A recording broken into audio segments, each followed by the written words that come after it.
Month 8 running an Audi R8 Coupe V10 Plus, the conclusion to our long-term test review. I've driven the R8, I overheard another journalist say recently. I thought it was a fantastic engine attached to a really boring car. Thing is, a week or two into my time with this car I'd have agreed with him.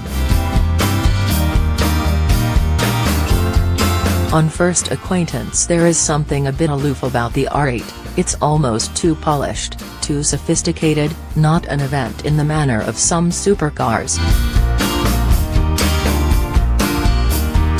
But give it some soak time and does it ever get under your skin? It's one of the most usable, well-rounded supercars in the world today. Second only to the 911 Turbo in that regard, but it's also one of the most engaging. It might take a little time to get to know them, but the R8 has a wider range of characters than Mr. Ben. Around town it's docile and tractable as a super mini, in frosty midwinter it feels safer than an SUV, and if you thumb the performance mode switch specific to the R8 Plus model, it feels as if it's morphed into a GT3 race car. It's a car with many tricks, and many ponies. That 5.2-liter V10 really is one of the last great naturally aspirated engines on sale. Even if you live near an autobahn, you're unlikely to find a real-world situation where you could safely access all of its performance, but I serendipitously got some track time in an identical R8 V10 Plus at Audi's Newburgh test circuit shortly before writing these words, and it was an eye-opener. The Plus's standard fit ceramic brakes are annoyingly grabby on the road but unstoppably stoppable on track. The already neck-straining acceleration gains an unexpected second wind between 5,500 and 6,000 revolutions per minute, and the handling can be planted or playful.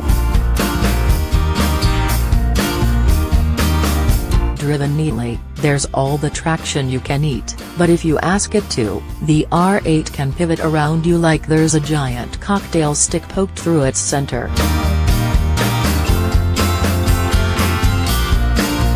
It's more intuitive to drive at the limit than a 600 bhp mid-engined car really has a right to be.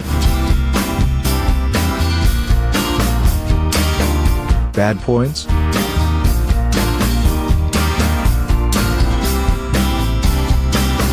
The adjustable seats are immensely comfy at first, but the odd rake of their base left me with a numb back on long journeys, and the tiny boot compromises the R8's credentials as a long-distance tourer.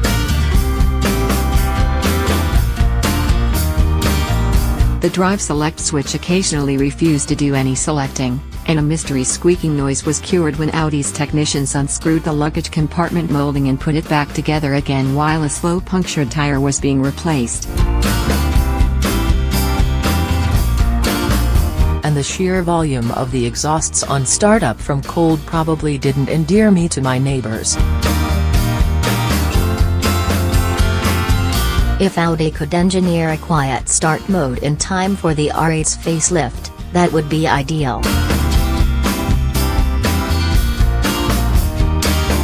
Assuming there'll be one, it's understood that sales of the current generation R8 thus far have been slower than Ingolstadt had anticipated.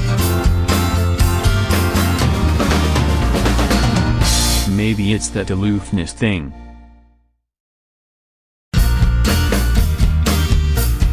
The 8 South African Rand is a car with a greater depth of character than first appears, and for what it's worth I think it's more fun and more usable than its Lamborghini Huracan sibling, but it misses out on the same all-important dollop of drama. Will I miss it?